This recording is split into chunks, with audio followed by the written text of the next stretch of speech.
मेरा आप सभी को जय महाराज जी की।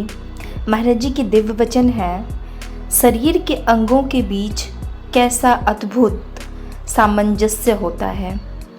हाथों का निवाले को उठाना, दांतों का चबाना, जीभ का निगलना, उदर का पचाना, हृदय का रक्त बांटना, सब अंग मिलजुल कर देह तंत्र के लिए कार्य करते हैं। फिर जो रक्त और ऊर्जा उत्पादित होती है उसका मिल बांट कर उपयोग करते हैं। मगर यदि शरीर का एक भी अंग स्वार्थ सिद्धि पर उतारू हो जाए, तो यदि दाहिना हाथ तर्क रखने लगे, देखो मैं सबसे ज़्यादा श्रम करता हूँ, फिर मेरे श्रम का आनंद दूसरे क्यों ले? अब मैं पोषक पदार्थों का मुख में नहीं डालूंगा। ऐसे में देह का क्या गति होगी? क्या स्वयं यह स्वार्थी हाथ निरोगी रह सकेगा? इसी प्रकार मानव समाज भी एक विराट देह है। हर नागरिक इसका अंग है। इन नागरिकों के बीच परस्पर सहयोग ही समाज को स्वस्थ रख सकता है। आज का विशेष अंतः अनुभूति है मेरी दिव्य अनुभूति। हमारे आश्रम की ओर से जो सत्संग कार्यक्रम हो रहा था, मैं उसे सुनने के लिए पहुंच गई। वहां पहुंचने में काफ़ी लेट हो गई थी, इसलिए जब मैं वहां पहुंची तो सत्संग समाप्ति के पश्चात साधना का भजन चल रहा था। सभी साधक अपनी आँखों को मूंदे गहरे ध्यान में थे। भजन समाप्ति पर उन्होंने अपनी आँखों को खोला तो उनके ठीक सामने एक गठरी रखी हुई थी। उन सभी साधकों ने बड़ी ही सहजता से अपनी अपनी गठरी को उठाया और अपने साथ ले गए। मुझे कुछ समझ नहीं आ रहा था कि यह गठरी क्या है, ये सब साधक इसे क्यों और कहाँ ले जा रहे हैं।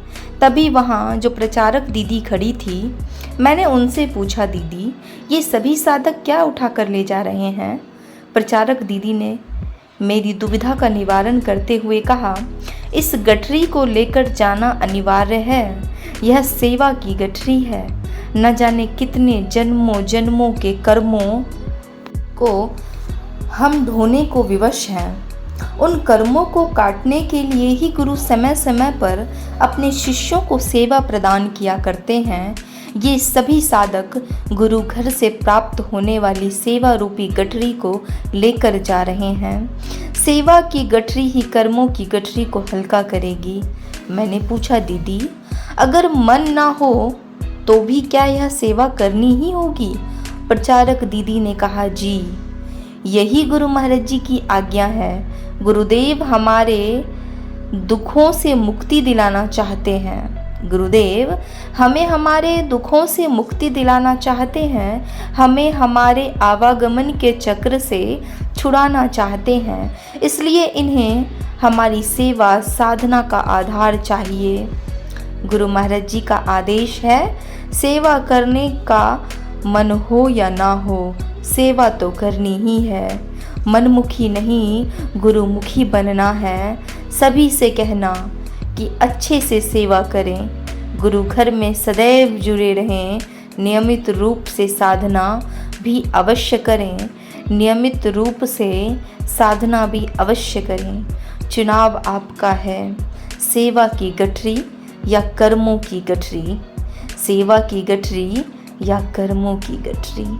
ऐसी ही दिव्य अंतः अनुभूति अगर आप लोगों के जीवन में भी घटती है तो अपने अनुभूतियों को दिव्य ज्योति जागृति संस्थान के अनुभूति हेल्पलाइन नंबर पे अवश्य रजिस्टर कराएं, अवश्य दर्ज कराएं और प्रत्येक दिन के आने वाले अनुभवों को अवश्य पढ़ें। जय महाराज जी की आप सभी को। परमात्मा की वाईफाई इतनी हाईफाई है कि जहाँ भी ध्यान करो हर जगह नेटवर्क आता है, हर जगह नेटवर्क आता है।